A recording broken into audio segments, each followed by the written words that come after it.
ഉൽപ്പത്തി പുസ്തകത്തിൻ്റെ 3-ാം അധ്യായം 8 മുതൽ 13 വരെയുള്ള തിരുവചന ഭാഗങ്ങൾ.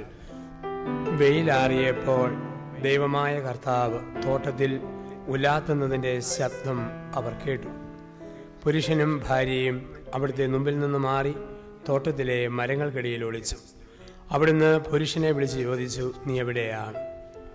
അവൻ മറുപടി പറഞ്ഞു, തോട്ടത്തിൽ മരങ്ങളുടെ ഇടയിൽ ഞങ്ങൾ ഒളിച്ചതാണ്. അങ്ങയുടെ ശബ്ദം കേട്ട് ഞങ്ങൾ ഭയന്ന് ഒളിച്ചതാണ്. അവിടുന്ന് ചോദിച്ചു, തിന്നരുതെന്ന് ഞാൻ കൽപ്പിച്ച വൃക്ഷത്തിൻ്റെ പഴം നീ തിന്നു? അവൻ പറഞ്ഞു, അങ്ങ് എനിക്ക് തന്ന ആ സ്ത്രീ അത് തന്നു, ഞാനത് തിന്നു. അപ്പോൾ അവിടുന്ന് സ്ത്രീയോട് ചോദിച്ചു, നീ എന്താണ് ഈ ചെയ്തത്? അവൾ പറഞ്ഞു, സർപ്പം എന്നെ വഞ്ചിച്ചു, ഞാൻ പഴം തിന്നു. ഉൽപ്പത്തി പുസ്തകത്തിലാണ് മനുഷ്യൻ്റെ ജീവിതത്തിലെ പാപത്തിൻ്റെ അരങ്ങേറ്റത്തെ അവതരിപ്പിച്ചിരിക്കുക. നമ്മളെല്ലാവരും പാപം ചെയ്തില്ലെങ്കിലും നമ്മൾ പാപികളാണ്. കാരണം പാപം ചെയ്യാനുള്ള വാസന മനുഷ്യനിൽ ഉള്ള കാലത്തോളം മനുഷ്യൻ പാപിയാണ്. ഒരു പട്ടി കുരച്ചില്ലെങ്കിലും പട്ടി തന്നെയാണ്. കുരയ്ക്കാനുള്ള സാധ്യത പട്ടിയിൽ ഉള്ള കാലത്തോളം. മനുഷ്യൻ പാപം ചെയ്തില്ലെങ്കിലും പാപിയാണ്. പാപം ചെയ്യാനുള്ള വാസന മനുഷ്യനിൽ ഉള്ള കാലത്തോളം. അതുകൊണ്ട് മനുഷ്യനെക്കുറിച്ച് പറയുന്ന വാക്ക്, മനുഷ്യൻ അടിസ്ഥാനപരമായി പാപത്തിലേക്ക് ചാഞ്ഞവനാണ്, തിന്മയിലേക്ക് ചെരിഞ്ഞവനാണ്. അതുകൊണ്ടാണ് നമ്മൾ പലപ്പോഴും നല്ലത് പറയണമെന്ന് ഓർക്കും, പക്ഷെ പറഞ്ഞു വരുമ്പം കുറ്റം പറച്ചിലായിട്ട് മാറും. നല്ലത് കേൾക്കണമെന്ന് ഓർക്കും, പക്ഷെ പറഞ്ഞു വരുമ്പം തിന്മ കേൾക്കും. തിന്മയെ താലോലിക്കും, തിന്മ ചെയ്യും, തിന്മയുടെ വഴിയെ നമ്മൾ നടക്കും. പൗലോസ്ലീഹ പറയും, റോമാലേഖനത്തിൻ്റെ 7:15 വാക്യത്തിൽ പറയുകയാണ്, ആഗ്രഹിക്കുന്ന നന്മയല്ല ഇച്ഛിക്കാത്ത തിന്മ ചെയ്യുന്ന അധമനായ മനുഷ്യനാണ് ഞാൻ. ആഗ്രഹിക്കുന്ന നന്മയല്ല ഇച്ഛിക്കാത്ത തിന്മ ചെയ്യുന്ന അധമനായ മനുഷ്യനാണ് ഞാൻ. നാം ഓരോരുത്തരിലുമുണ്ട് പാപബന്ധനങ്ങളും പാപത്തിൻ്റെ കെട്ടുകളും. നമ്മൾ ഓർമ്മിക്കുക, നമ്മുടെ ജീവിതത്തിൽ വെറുതെ ഒന്ന് പരിശോധിച്ചാൽ മതി. ഓരോ നിമിഷവും ഈ പാപവാസന നമ്മളിൽ തികട്ടി വരുന്നത് എങ്ങനെയാണെന്ന് നമുക്കറിയാൻ പറ്റും. ഒരു ബസ്സിൽ കയറാൻ നിൽക്കുമ്പം 8-10 പേരുണ്ടോ, എല്ലാവരെയും ഇടിച്ചു തെറിപ്പിച്ചിട്ട് നമ്മൾ അകത്തേക്ക് ഇടിച്ചു കയറും. ഒരു ബസ്സിന് ഞാൻ കൈ കാണിച്ച് വണ്ടി നിർത്തുമ്പോൾ 5-6 സീറ്റ് കിടപ്പുണ്ടെങ്കിൽ എവിടെ ഇരിക്കണമെന്ന് ഓർത്ത് ഞാൻ ബെരികനെ പോലെ ഓടിക്കൊണ്ടിരിക്കും. വണ്ടി യാത്രയിലും മറ്റും മനുഷ്യൻ്റെ സ്വാർത്ഥത കാണും. ഓരോ സമയത്തും കൊണ്ട് സിനിമ കാണാൻ പോകുമ്പോൾ അറിയാം സ്വാർത്ഥത. ഫസ്റ്റ് ഷോ കണ്ടുകൊണ്ടിരിക്കുന്നു, ഇൻ്റർവെല്ലാകാൻ 5 മിനിറ്റ് ഉള്ളപ്പം കറണ്ട് അങ്ങ് പോയി. എത്ര പേരിരുന്ന് പറയും, ഈശോയുടെ തിരുഹൃദയത്തിന് സ്തുതി ഉണ്ടായിരിക്കട്ടെ. ഒറ്റ കൂവിച്ച കരണ്ട് പോയോ മനുഷ്യൻ്റെ ഉള്ളിൽ കിടക്കുന്ന കുറുക്കൻ തലപൊക്കാൻ തുടങ്ങും. ഒരു കുറുക്കൻ നമ്മുടെ ഉള്ളിലുണ്ട്, അവസരം കിട്ടുമ്പം അത് തലനീട്ടി കൂവാനായിട്ട് തുടങ്ങും. 100-ൻ്റെ 2 നോട്ടുമായിട്ട് ഞാൻ പൊൻകുന്നം ചന്തയ്ക്ക് പോയി.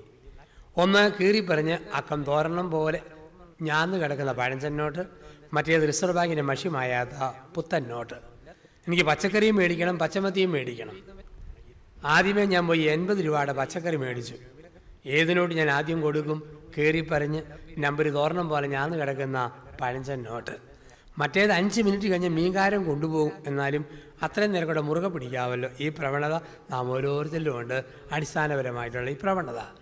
ഞാൻ അടുത്തയിടെ ഏറ്റുമാനൂർ ബസ് സ്റ്റാൻഡിൽ KSRTC ബസ്സിലിരിക്കുമ്പോൾ 75 വയസ്സ് പ്രായം വരുന്നൊരു ചേട്ടത്തി ബസ്സിൽ നിന്ന് ഇറങ്ങാനായിട്ട് നോക്കുക.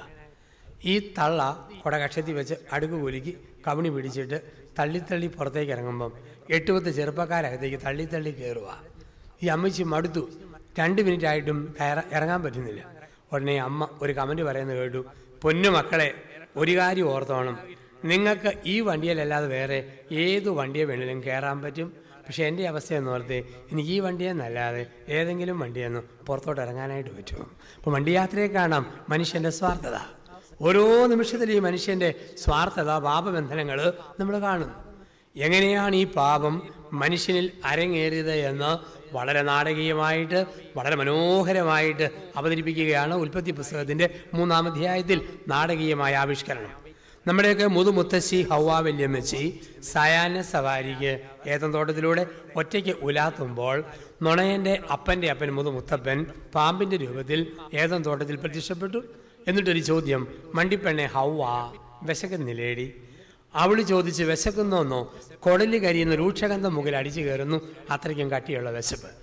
ഇത്രമാത്രം വിശന്നാലും ഈ കാണുന്ന ഏദൻ തോട്ടത്തിൽ നിന്നും ഒരു പഴം എങ്കിലും തിന്നാൻ പറ്റുമോ? ദൈവകൽപ്പന ഒരു പഴം തിന്നരുത്. സാത്താൻ ഒരു ചീളും കൂടെ കൂട്ടത്തിൽ അടിച്ചു കയറ്റി ഒരു പഴം എങ്കിലും തിന്നാവോ? അവൾ പറഞ്ഞു, ഒരു പഴമോ? ഏതെല്ലാം പഴം തിന്നാം? ചക്കപ്പഴം, മാങ്ങാപ്പഴം, പേരയ്ക്ക, സപ്പോട്ടയ്ക്ക, പഴുത്ത് തുടുത്ത് തൂങ്ങിക്കിടക്കുന്ന ഏത് പഴം വേണേലും തിന്നാം. ഉടനെ പറഞ്ഞ വണ്ടിപ്പെണ്ണെ പോയില്ലേ, ഈ പഴമൊക്കെ തിന്നാലും ചുമന്ന് പഴുത്ത് തുടുത്ത് തൂങ്ങിക്കിടക്കുന്ന അത്തിപ്പഴം സങ്കല്പത്തിൽ അത് തിന്നാവോ? അത് വിലക്കപ്പെട്ട കനി. അതൊരു വേറെ ഏത് പഴം വേണേലും തിന്നാം. പൊട്ടിപ്പെണ്ണെ പോയില്ലേ, ഈ പഴം തിന്നാതെ ഭൂമിയിൽ വേറെ ഏത് പഴം തിന്നിട്ട് എന്താ കാര്യം? പെണ്ണാണെങ്കിൽ പിടിക്കടി, കുനിക്കടി, കടിക്കടി, കെട്ടിയവനെ കൊണ്ട് കടിപ്പിക്കടി, അവളും കടിച്ചു അവനും കടിച്ചു, വിലക്കപ്പെട്ട കനി. അന്ന് ഹവ്വാവിൽ നിയമിച്ച് ഭരിച്ച സാത്താൻ്റെ മോൻ്റെ മോൻ ഇന്ന് കുടുംബത്തിൽ വരും. ആണുങ്ങളോട് ചോദിക്കും, വിശക്കുന്നില്ലേ എന്നല്ല, പിന്നെയോ പൊന്നു മോനെ ദാഹിക്കുന്നില്ലേ? ഓ എന്തൊരു ദാഹം! ഭൂമിയിൽ ഒരു തുള്ളി വെള്ളമെങ്കിലും കുടിക്കാൻ പറ്റുമോ? ഒരു തുള്ളി വെള്ളമോ? ലിംക, പെപ്സി, ഫ്രൂട്ടി, സോഡ, കാപ്പി, നാരങ്ങാ വെള്ളം, എന്നാ വെള്ളം കുടിക്കാം. ഇതൊക്കെ കുടിച്ചാലും കലക്കി കുലുക്കി ചോരയുടെ പരുവത്തി കുപ്പി വെച്ച വിസ്കി, ബ്രാൻഡി ഇത് കുടിക്കാവോ? ഉടനെ പറയും വിലക്കപ്പെട്ട കനി. ഉടനെ പറയും പൊന്നു മോനെ, ഇത് കുടിക്കാതെ ഭൂമിയിൽ എന്ത് ഫ്രൂട്ടി കുടിച്ചിട്ട് എന്താ കാര്യം? ആണാണെങ്കിൽ എടുക്കടാ, പിടിക്കടാ, കുടിക്കടാ, കുടിപ്പിക്കടാ. ഏതിനിലെ പാപം ഇന്നും ആവർത്തിക്കുന്നു, പല രൂപത്തിൽ പല ഭാവത്തിൽ. എന്താണ് പറഞ്ഞത്? പഴം തിന്നുക. പഴം എന്താണ്? പഴം എന്ന വാക്കിൻ്റെ അർത്ഥം ബൈബിളിൽ പഴമെന്ന് പറയുമ്പോൾ അതിൻ്റെ ഒരർത്ഥം പെട്ടെന്ന് തീരുന്ന സുഖം, നൈമിഷിക സുഖം. കാരണം പഴുത്താ പിന്നെ ഒന്നും അധികം നിലനിൽക്കുകയില്ല, പെട്ടെന്ന് കൊഴിഞ്ഞു പോകും. കൂഴച്ചക്ക പഴുത്തോ 3 നാൾ കൊണ്ട് കൂഞ്ഞുവിട്ട് അളിഞ്ഞ് കുളവായി മടൽ വിടാൻ അതിന് 3-4 ദിവസം മതി. വാഴക്കൊല പഴുത്തോ പടലിൽ നിന്നും പഴം പൊടുപടാന്ന് പൊഴിഞ്ഞ് താഴത്തേക്ക് വീഴും. പഴുത്താ പിന്നെ പെട്ടെന്ന് തീർന്നു പോകും, പെട്ടെന്ന് തീരുന്ന സുഖം. നമുക്കറിയാം, ഈ ഭൂമിയിൽ സ്വർഗത്തിൻ്റെ മുന്നാസ്വാദനം എന്താണെന്ന് ചോദിച്ചാൽ, ചൊറിയാൻ തോന്നുമ്പം ചൊറിയേണ്ട സ്ഥലത്ത് ഉടനടി ചൊറിഞ്ഞാൽ സ്വർഗം. ചൊറിയാൻ തോന്നിയിട്ട് കൈ പൊക്കാൻ പറ്റിയാലേ അതാണ് സാക്ഷാൽ നരകം. പെടലിയുടെ പുറകിൽ വല്ലാത്തൊരു കടി, പക്ഷെ 2 കൈയും പൊക്കാൻ പറ്റുന്നില്ല. പിന്നെ ഭിത്തിയായ ഭിത്തി, മതിലായ മതിൽ, മരമായ മരം, തിരുമോട് തിരുമ, ഒരുമോട് ഒരുമ, ഇതാണ് നരകം. പക്ഷെ ഒന്ന് മാന്തി പറിച്ചാലോ, സ്വർഗത്തിൻ്റെ മുന്നാസ്വാദനം. പക്ഷെ ഒരു കുഴപ്പമുണ്ട്, പുഴുക്കടിയിൽ ചൊറിഞ്ഞാൽ ചൊറിയുമ്പം സുഖമുണ്ട്, പക്ഷേ പുഴുക്കടി ഒരിക്കലും കരിയേല. ഇതുപോലെ നൈമിഷിക സുഖങ്ങൾ നമ്മൾ തൃപ്തിപ്പെടുത്തി പോയാൽ തൃപ്തിപ്പെടുത്തുമ്പം സുഖമുണ്ട്, പക്ഷെ ആന്തരിക മുറിവ് ഒരിക്കലും കരിയേല. എപ്പോഴും ആന്തരിക മുറിവുണ്ടായിരിക്കും. സ്വയംഭോഗം, സ്വർഗഭോഗം, മദ്യപാനം, മയക്കുമരുന്ന്, മധുരോത്സവം, ഇതിലൊക്കെ വ്യാപൃതനാകുന്ന മനുഷ്യന് ഒരു താൽക്കാലിക സുഖമുണ്ട്, പക്ഷെ ജീവിതം തകർന്നു പോകും. അതുകൊണ്ടാണല്ലോ വളരെ വലിയ വലിയ ആൾക്കാർ ജീവിതം തകർക്കുന്നത് നിസ്സാരപ്പെട്ട കാര്യത്തിന് വേണ്ടിയല്ലേ.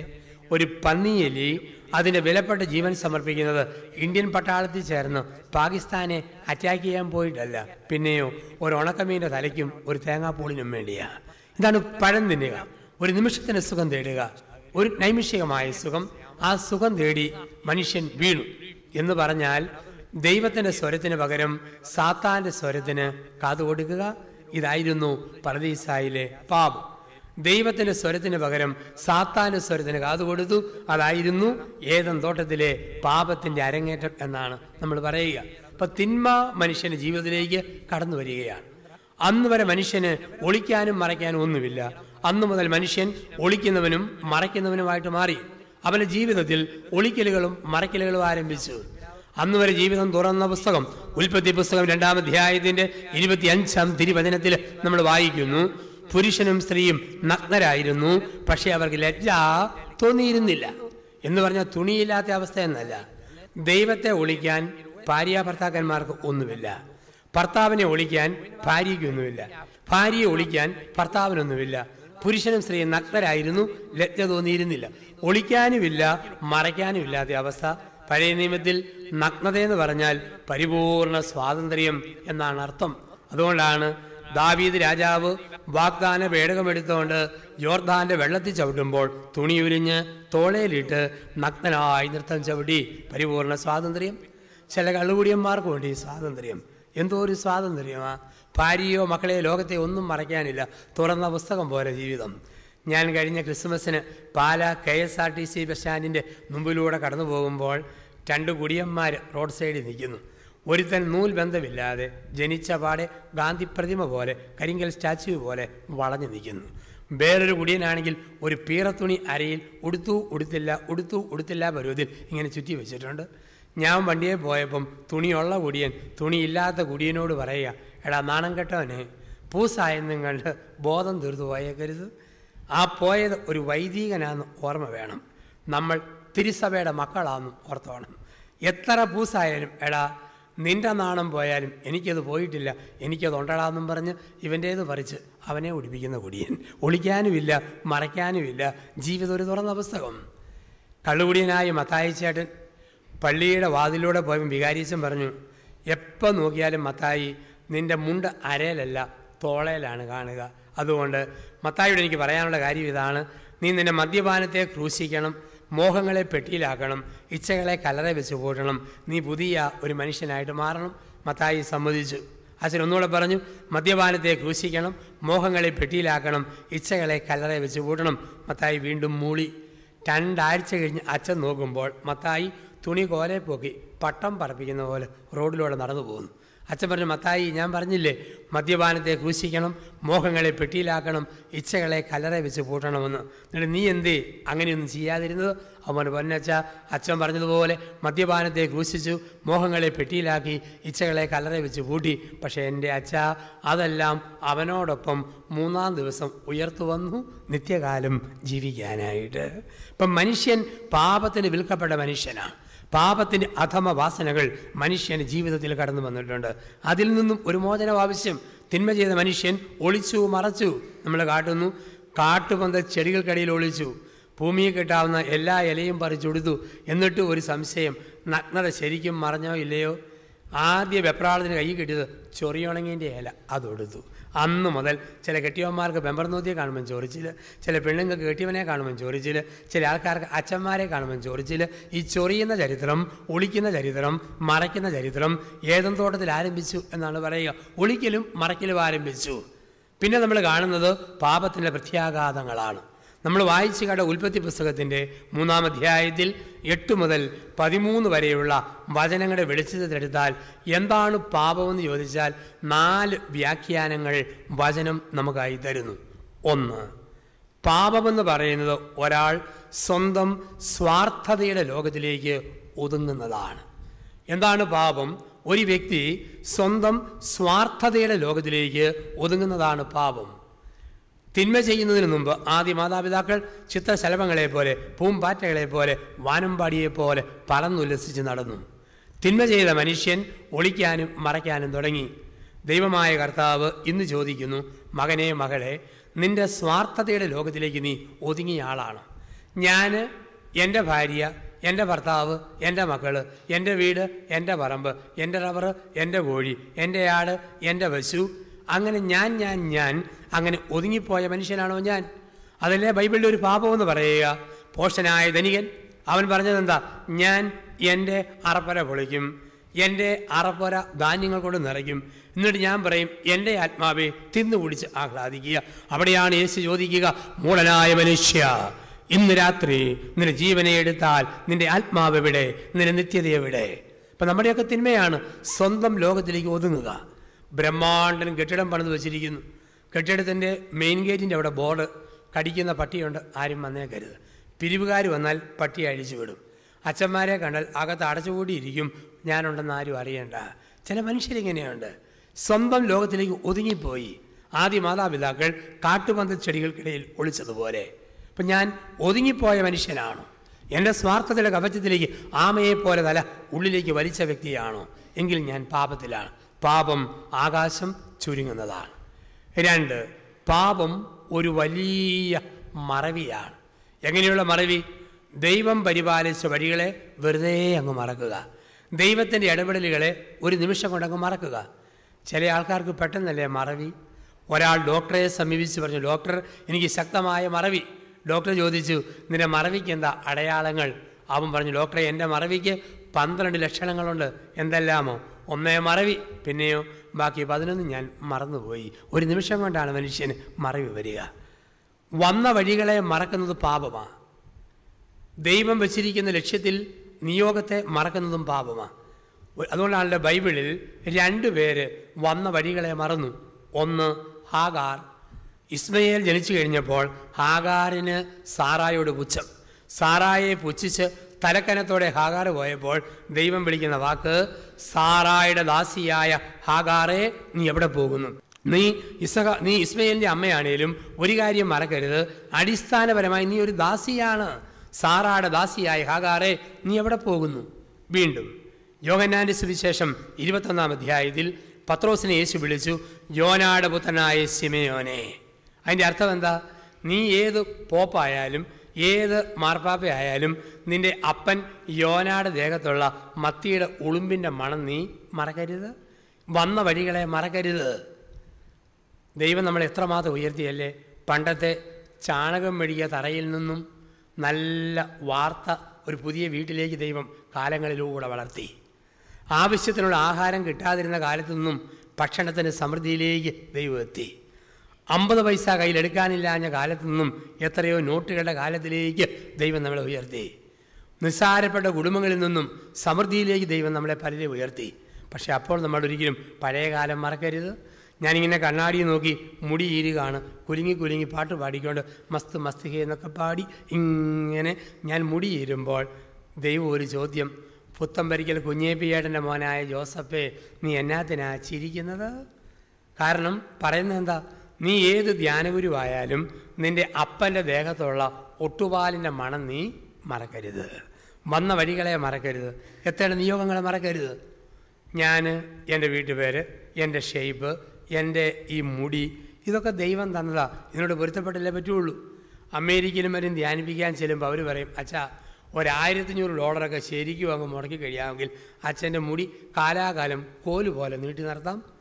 ഞാൻ പറയും, അത്രയും പൈസ ഉണ്ടെങ്കിൽ നാട്ടിൽ ഇടയ്ക്കിടയ്ക്ക് മുടിയും വെട്ടിച്ച് ചായയും കുടിച്ച് ബോണ്ടായും തിന്നാൻ ആ കാശ് ധാരാളം മതിയല്ലോ.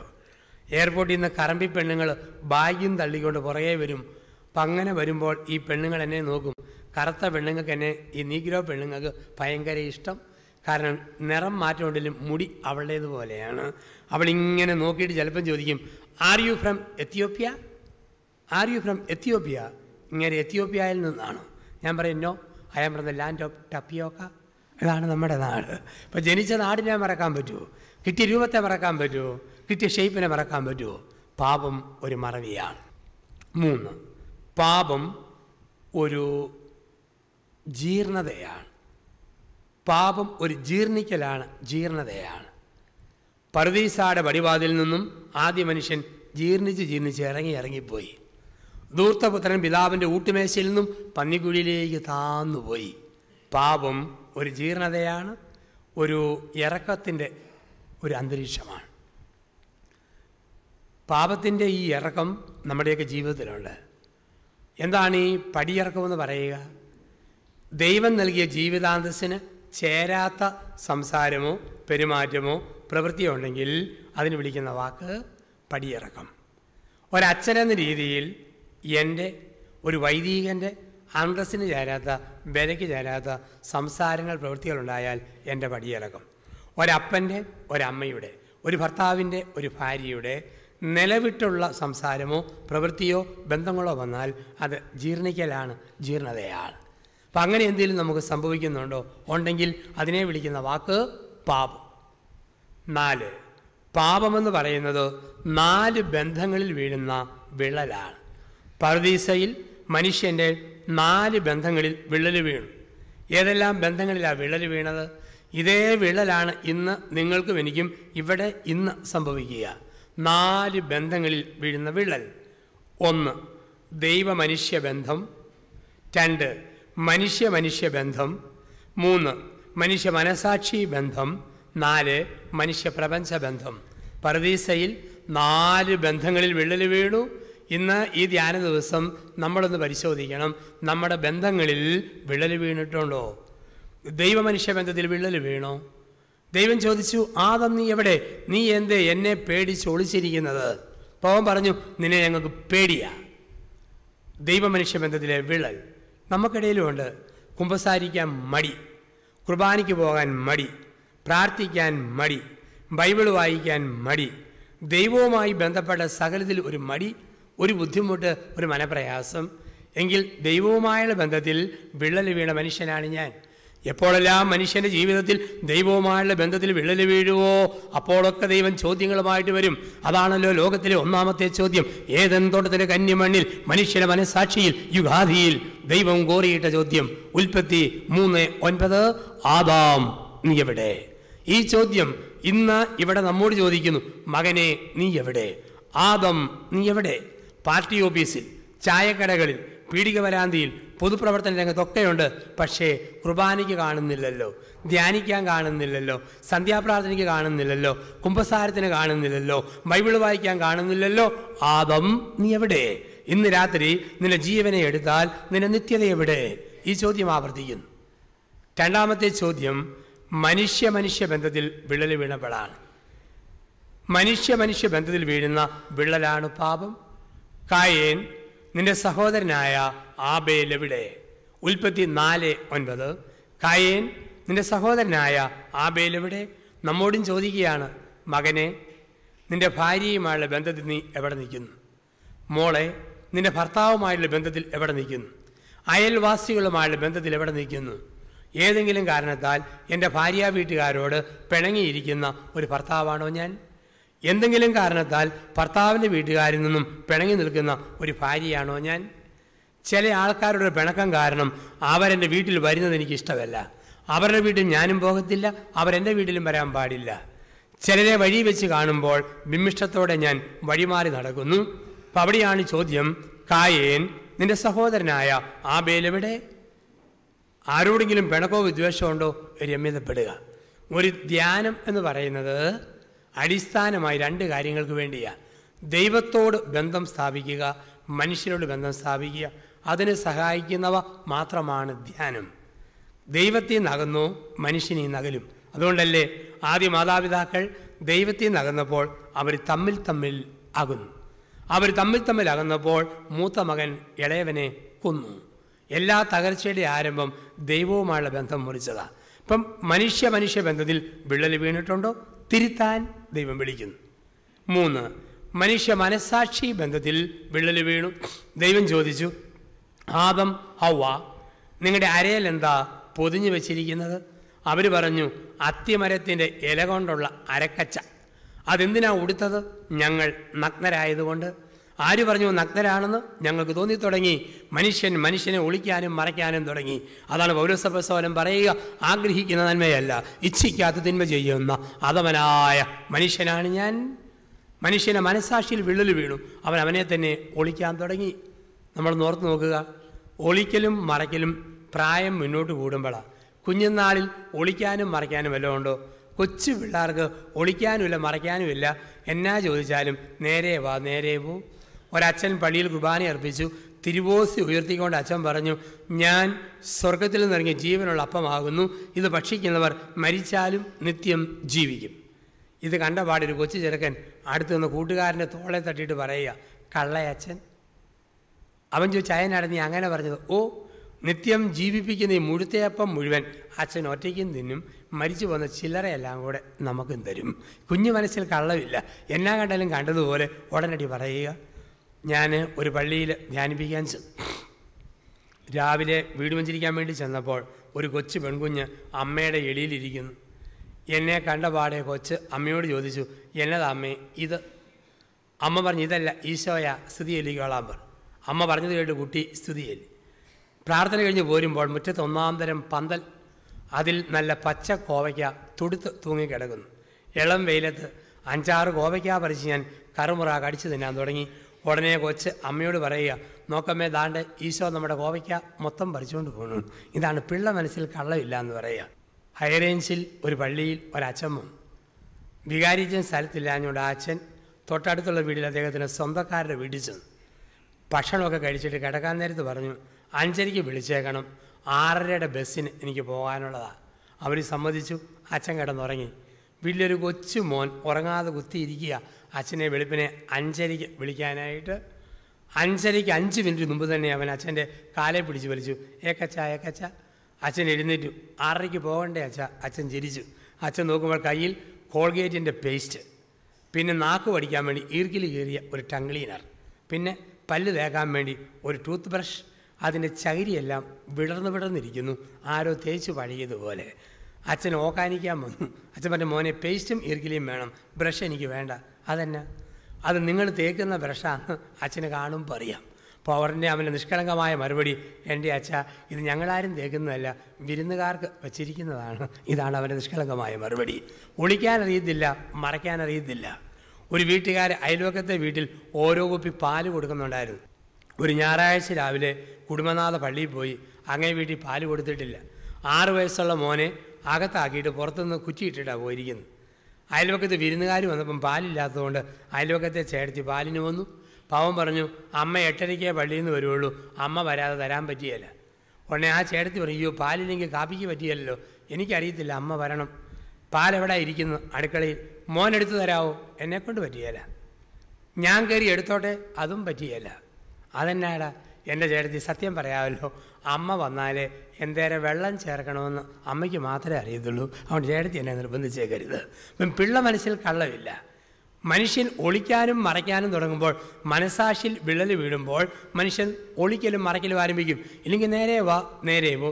മനസാക്ഷിയിൽ വിള്ളൽ വീഴുമ്പം അത് കുമ്പസാരത്തിൽ വരെ നമുക്കറിയാനായിട്ട് പറ്റും.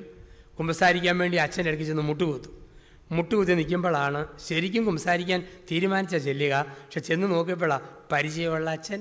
ഉടനെ വിഴുങ്ങും. നമ്മളെല്ലാം ഓർക്കും. പിന്നെ വട്ടോൻ, കണഞ്ഞോൻ, ആരോൻ, കൊഴിയാള, പൊടിമീൻ, ഊപ്പമീൻ, അതൊക്കെ ഈ അച്ഛൻ്റെ അടുക്കൽ. പരിചയമില്ലാത്ത അച്ഛന്മാരെ കണ്ടിട്ട് അവിടെ വേണം തിമിങ്ങലം, തെരണ്ടി, കൂരി, സ്രാവ്. ഈ ഒളിച്ചുള്ള കുമ്പസാരം ഇത് മനസാക്ഷിയുടെ വിള്ളലിനെയാണ് സൂചിപ്പിക്കുക. മനസാക്ഷിയുടെ വിള്ളൽ. ഇപ്പം മനുഷ്യ മനസാക്ഷി ബന്ധത്തിൽ വിള്ളൽ വീണു. 4, മനുഷ്യ പ്രപഞ്ച ബന്ധത്തിൽ വിള്ളൽ വീണു. ആര് കാരണമാ നീ പഴം തിന്നത്? നീ സൃഷ്ടിച്ച ജീവി സർപ്പം കാരണമാ ഞാൻ പഴം തിന്നത്. സർപ്പം എന്ന് പറഞ്ഞാൽ ഈ പ്രപഞ്ചത്തിൻ്റെ പ്രതീകമാണ്, ഈ പ്രപഞ്ചത്തിൻ്റെ സിമ്പലാണ്. സർപ്പം കാരണം പഴം തിന്നു എന്ന് പറയുമ്പോൾ മനുഷ്യൻ പ്രപഞ്ചത്തിനെതിരെ ആരോപണം ഉയർത്തി. അങ്ങനെ മനുഷ്യ പ്രപഞ്ചബന്ധത്തിൽ, മനുഷ്യ മനസാക്ഷി ബന്ധത്തിൽ, മനുഷ്യബന്ധത്തിൽ, മനുഷ്യ ദൈവബന്ധത്തിൽ വിള്ളൽ വീണു. ഈ 4 വിള്ളലുകളെ വിളിക്കുന്ന വാക്ക് പാപം. ഇനി എന്താണ് നമ്മുടെ പാപമെന്ന് അക്ക വിട്ട് നമ്മളെ പഠിപ്പിക്കുന്ന വചനഭാഗമാണ് 1 യോഹന്നാൻ 2-ാം അധ്യായത്തിൽ 15 മുതൽ 17 വരെയുള്ള വാക്യങ്ങളിൽ എന്താണ് മനുഷ്യൻ്റെ പാപമെന്ന് പ്രത്യേകം നമ്മളെ ഓർമ്മിപ്പിക്കുന്നു. 1 യോഹന്നാൻ 2-ാം അധ്യായം 15 മുതൽ 17 വരെയുള്ള വാക്യങ്ങളിൽ നമ്മൾ ഇപ്രകാരമാണ് വായിക്കുക. ലോകത്തെയോ ലോകത്തിലുള്ള വസ്തുക്കളെയോ നിങ്ങൾ സ്നേഹിക്കരുത്. ആരെങ്കിലും ലോകത്തെ സ്നേഹിച്ചാൽ അവൻ പിതാവിൻ്റെ സ്നേഹം അനുഭവിക്കുന്നില്ല, അവൻ ഉണ്ടായിരിക്കുകയുമില്ല. എന്തെന്നാൽ ജഡത്തിൻ്റെ ദുരാശ, കണ്ണുകളുടെ ദുരാശ, ജീവിതത്തിൻ്റെ അഹന്ത, ഇങ്ങനെ ലോകത്തിലുള്ളതൊന്നും പിതാവിൻ്റേതല്ല, പ്രത്യുത ലോകത്തിൻ്റേതാണ്. ലോകവും അതിൻ്റെ മോഹങ്ങളും കടന്നു പോകുന്നു, ദൈവഹിതം പ്രവർത്തിക്കുന്നവനാകട്ടെ എന്നേക്കും നിലനിൽക്കുന്നു. ഇപ്പം മനുഷ്യൻ്റെ എല്ലാ പാപങ്ങളെയും 3 തലക്കെട്ടുകളുടെ കീഴിൽപ്പെടുത്താമെന്നാണ് നമ്മൾ കാണുക. എല്ലാ പാപങ്ങളും 3 തലക്കെട്ടിൽപ്പെടും. ഏതെല്ലാമാ? കണ്ണുകളുടെ ദുരാശ, ജഡത്തിൻ്റെ ദുരാശ, ജീവിതത്തിൻ്റെ അഹന്ത. സകല പാപങ്ങളും ഇതിൽ 3-ൽ ഏതെങ്കിലും ഒന്നിൽപ്പെടുന്നതാണ്. എല്ലാ പാപവും തുടങ്ങുന്നത് കണ്ണിക്കൂടെയാണ്. ഒരു സ്ത്രീയുടെ നഗ്നമായ ശരീരം കാണുമ്പോൾ ഒരു പുരുഷൻ്റെ പ്രലോഭനം കണ്ണിലൂടെ ആരംഭിക്കുന്നു. ഒരു പുരുഷൻ്റെ നഗ്നമായ ശരീരം കാണുമ്പോൾ ഒരു സ്ത്രീക്ക് പ്രലോഭനം കണ്ണിലൂടെ ആരംഭിക്കുന്നു. വലിക്കുന്നയാൾക്ക് നല്ല സിഗരറ്റ് പാക്കറ്റിൽ സിഗരറ്റ് ഇരിക്കുന്ന കാണുമ്പോൾ ഒരു പ്രലോഭനം. കുടിക്കുന്നയാൾക്ക് ബ്രാൻഡിക്കുപ്പി, വിസ്കിക്കുപ്പി, കള്ളുകുപ്പി ഇരിക്കുന്ന കാണുമ്പം വായിൽ ഒരു ഉമിനീര്, ഒരു പ്രലോഭനം. നീല കാസറ്റ് ഇഷ്ടമുള്ളവന് ആ കാസറ്റ് കാണുമ്പോഴാണ് വികാരം. മഞ്ഞപ്പുസ്തകം വായിച്ച് പഠിച്ചവന് അതിൻ്റെ പരസ്യം കാണുമ്പോഴത്തേക്ക് പ്രശ്നം. വൃത്തികെട്ട സീരിയൽ കണ്ടാൽ പ്രശ്നം. ഒരു ബ്ലൂ ഫിലിം കണ്ടാൽ പ്രശ്നം. തിന്മ കയറുന്നത് കണ്ണിലൂടെയാണ്. അതുകൊണ്ട് കർത്താവായ യേശു ഏറ്റവും കൂടുതൽ പറയുന്നത് നിങ്ങളുടെ കണ്ണിനെ ശ്രദ്ധിക്കാനാണ്. അതാണ് മത്തായിയുടെ സുവിശേഷം 6-ാം അധ്യായം 24 മുതലുള്ള വാക്യങ്ങളിൽ പറയുന്നു, നിങ്ങളുടെ കണ്ണ് പ്രകാശമുള്ളതാണെങ്കിൽ ശരീരം മുഴുവൻ പ്രകാശമായിരിക്കും. കണ്ണിൽ ഇരുട്ടാണെങ്കിൽ കാഴ്ചയിൽ മുഴുവൻ അന്ധതയായിരിക്കും. കാരണം കണ്ണ് എൻ്റെ ഉള്ളിൻ്റെ തിളക്കമാണ്. കണ്ണ് എൻ്റെ ഹൃദയം എങ്ങനെയാണോ അങ്ങനെയല്ലേ കണ്ണ് യാത്ര ചെയ്യുക. യേശു ഇത് പഠിപ്പിക്കുമ്പം ചൈനക്കാരുടെ കാഴ്ചപ്പാടിതായിരുന്നു. ദൈവം മനുഷ്യനെ സൃഷ്ടിച്ചപ്പോൾ അവൻ്റെ ഹൃദയത്തിൽ ദൈവം തീ വെച്ചിട്ടുണ്ട്, അഗ്നി വെച്ചിട്ടുണ്ട്. ഇപ്പോൾ ഉള്ളിൽ അഗ്നി വെച്ചതുകൊണ്ട്, മനുഷ്യൻ്റെ ഹൃദയത്തിൽ അഗ്നി ഉള്ളതുകൊണ്ട് അവന് കോപം വരുമ്പോൾ, അരിശം വരുമ്പോൾ, മുൻകോപം വരുമ്പോൾ അവൻ്റെ ഹൃദയത്തിലെ അഗ്നി മോടിലോട്ട് കയറിയിട്ട് അത് കണ്ണിലേക്ക് വരും. അപ്പോൾ കണ്ണ് ചുമന്ന് കിടക്കും. കോപം വരുമ്പം കണ്ണ് ചുമക്കും. എന്നിട്ട് അരിശത്തോടെ നോക്കും. അപ്പോഴാണ് നമ്മൾ പറയുക, വെറുതെ എന്നെ നോക്കി ദഹിപ്പിക്കല്ലേ കേട്ടോ, കണ്ണിൻ്റെ പവർ. ഇത് ചൈനക്കാരുടെ കാഴ്ചപ്പാട്. ഗ്രീക്കുകാരിൽ സോക്രട്ടീസും പ്ലേറ്റോയും ഒക്കെ കരുതിയിരുന്ന കാഴ്ചപ്പാട്, മനുഷ്യൻ്റെ കണ്ണിന് രണ്ടറകൾ. ഉള്ളിലെ അറയിൽ ദൈവം അഗ്നിയെ വെച്ചിട്ടുണ്ട്, പുറത്തെ അറയിൽ ദൈവം വെള്ളത്തെ വെച്ചിട്ടുണ്ട്. വെള്ളം അകത്തേക്ക് കിടക്കാതിരിക്കാൻ നടുക്ക് ഒരു ഭിത്തി, തീ പുറത്തേക്ക് പോയിരിക്കാൻ നടുക്കൊരു ഭിത്തി. ഉള്ളിലെ തീ പുറത്തേക്ക് വന്ന് ലോകത്തിലെ വസ്തുവിലെ നോക്കുമ്പോൾ വസ്തുവിലെ തീ ഒരുമിച്ച് മുട്ടുമ്പോൾ മനുഷ്യൻ കാണുന്നു, കാഴ്ച ലഭിക്കുന്നു.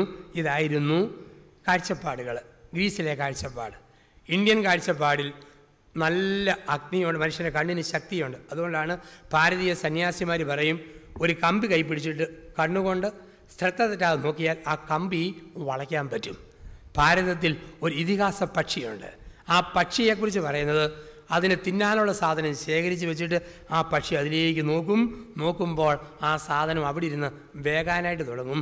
നോട്ടത്തിൻ്റെ ശക്തിയിൽ നിന്നാണ്. കണ്ണിനൊരു ശക്തിയോടെ നമുക്കറിയാം. എന്തായാലും നിങ്ങളും ഞാനും വിശ്വസിക്കുന്നു കണ്ണിൻ്റെ ശക്തി. അതുകൊണ്ടല്ലേ ചില ആൾക്കാരുടെ കണ്ണിന് എന്തോ ഒരു പവറാണ്.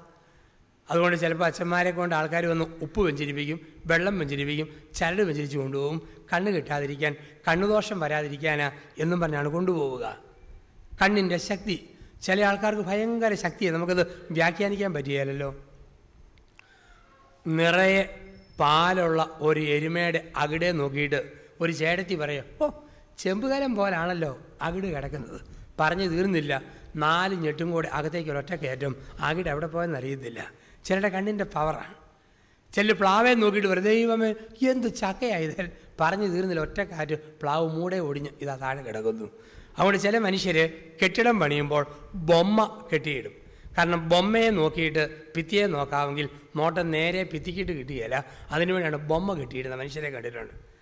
ചിലരുടെ കണ്ണിൻ്റെ ശക്തി നമുക്കറിയാം, എന്ത് കട്ടിയാണ്. ഒരു മനുഷ്യന് കണ്ണ് നോക്കി എന്ത് കണ്ണ് വെച്ച് പറഞ്ഞാലും അത് ഏറ്റു. അതുകൊണ്ട് അയൽവക്കത്തെ ഒരു മനുഷ്യന് ഇയാൾക്ക് 500 രൂപ കൊടുത്ത് കൂടെ കൊണ്ടുവന്നിട്ട് പറഞ്ഞു, അടുത്ത വീട്ടിലെ പശുവിന് 7 ലിറ്റർ പാല് കിട്ടും, അതിൻ്റെ അകിടെ നോക്കി എന്ത് പാലാണോ എന്നൊന്ന് പറഞ്ഞാൽ മതി എന്നും പറഞ്ഞ് 500 രൂപ കൊടുത്തു. എന്നിട്ട് കണ്ണു വെക്കാൻ വേണ്ടി ഇയാളെ കൂട്ടിക്കൊണ്ട് പോവുക. വന്നപ്പോൾ കൂട്ടിൽ പശുവില്ല, റബ്ബർ തോട്ടത്തിലാണ്. റബ്ബർ തോട്ടത്തിനറ്റത്ത് കാപ്പിത്തോട്ടത്തിനകത്ത് പശുവിനെ കിട്ടിയിരിക്കുന്നു. ദൂരെയും തന്നെ ഇയാൾ കണ്ടു ഈ പശുവിൻ്റെ വാല്. അപ്പോൾ ഇയാളോട് പറഞ്ഞു, ദാണ്ട് ആ വാല് കാണുന്ന പശുവിൻ്റെ അകിടെ നോക്കിയാണ് കണ്ണു വെക്കേണ്ടത്. ഇയാൾ ചോദിച്ചു, ഏത് വാല്? ആ കാപ്പിക്കര കൂടെ കിടക്കുന്ന വാല്. ഞാൻ കാണുന്നില്ലല്ലോ, ശ്രദ്ധിച്ച് നോക്കാൻ പോലും. ഓ ഞാൻ കണ്ടു. ഓ ചേട്ടൻ്റെ ഒരു കാഴ്ചശക്തി കുറേ ഭയങ്കരമാണല്ലോ എന്ന് പറഞ്ഞു. അടുത്ത നിമിഷം അവൻ പൊട്ടക്കണ്ണനായിട്ട് മാറി എന്നാണ് പറയുക. ഇപ്പോൾ കണ്ണുകൾക്ക് പവറുണ്ട് മനുഷ്യന്. അപ്പോൾ ഈ കണ്ണ് ശ്രദ്ധിക്കണമെന്ന്. ഉള്ളെങ്ങനെയാണോ കണ്ണ് അങ്ങനെ യാത്ര ചെയ്യും. ഉദാഹരണത്തിന് കുടിയനായ മനുഷ്യൻ പാലായ്ക്ക് പോയാൽ കാണുന്നത് ബാർ ഹോട്ടൽ, കള്ളുകട, ബിവറേജ് കോർപ്പറേഷൻ്റെ കട, എവിടെല്ലാം കള്ളച്ചാരായം കിട്ടുമോ അത് മാത്രം കാണും. വസ്ത്രഭ്രമമുള്ള സ്ത്രീ കോട്ടയത്ത് പോയാൽ കാണുന്നത് അയ്യപ്പാസ്, പാർത്താസ്, ശീമാട്ടി, പുളിമൂട്ടിൽ, ബോംബെ ഡൈ. ആഭരണഭ്രമമുള്ള സ്ത്രീ കോട്ടയത്ത് പോയാൽ കാണുന്നത് Josco jewellery, Alukkas jewellery, Sunny Jacob jewellery, Cyril jewellery, Kalyan jewellery. ഈ സ്വർണ്ണക്കടകൾ മാത്രം കാണും. ഒരു തീറ്റപ്രമുള്ള മനുഷ്യൻ കാഞ്ഞിരപ്പള്ളിക്ക് പോയാൽ കാണുന്നത് തട്ടുകട, ചായക്കട, പലഹാരക്കട, ബേക്കറി, പഴക്കട, ഇത് മാത്രം കാണും. മദർ തെരേസ കാഞ്ഞിരപ്പള്ളി പാലാഭാഗത്ത് എവിടെയെങ്കിലും വന്നിരുന്നെങ്കിൽ കാണുമായിരുന്നത് മന്ദബുദ്ധി, മാറാരോഗി, അനാഥപിള്ളേർ, ആരോരും ഇല്ലാത്തവർ, അവരെ കാണും. ഉള്ളെങ്ങനെയാണോ കണ്ണ് അങ്ങനെയാണ് യാത്ര ചെയ്യുക. ഞാൻ കുറേ നാളുകൾക്ക് മുമ്പ് തിരുവനന്തപുരത്തിന് പോകുമ്പം കോട്ടയം KSRTC ബസ് സ്റ്റാൻഡിൽ ബസ്സിനകത്ത് ഇരിക്കുന്ന സമയം, അപ്പോൾ കണ്ടക്ടർ പറഞ്ഞു കാപ്പ് കുടിക്കാൻ സമയമുണ്ട്. 10-20 പേര് കാപ്പ് കുടിക്കാൻ വേണ്ടി പുറത്തേക്ക് ഇറങ്ങി. ഞങ്ങൾ 10-15 പേര് ഇറങ്ങിയിട്ടില്ല. ഞാനെന്തോ ബുക്ക് വായിച്ച് അകത്തിങ്ങനെ ഇരിക്കുക. കുറച്ച് കഴിഞ്ഞൊരു ശബ്ദം, നോക്കുമ്പോൾ ആണുങ്ങൾ ചാടി എഴുന്നേറ്റ് പുറത്തോട്ട് നോക്കുന്നു. ഞാനും നോക്കി എന്താന്ന്. അപ്പോഴാണ് ബസ് സ്റ്റാൻഡിൻ്റെ മതിലേൽ 2 ചെറുപ്പക്കാരിയായിരുന്നു ഒരു സിനിമയുടെ പോസ്റ്റർ ഒട്ടിക്കുകയാണ്. സിനിമയുടെ പേര് കിന്നാരത്തുമ്പികൾ. നായിക ഷക്കീല. ഷക്കീല എന്ന് പറഞ്ഞാൽ തന്നെ വസ്ത്രത്തിൻ്റെ ഭൂരിപക്ഷ മേഖലയിൽ കടുത്ത ദാരിദ്ര്യം അനുഭവിക്കുന്നവൾ.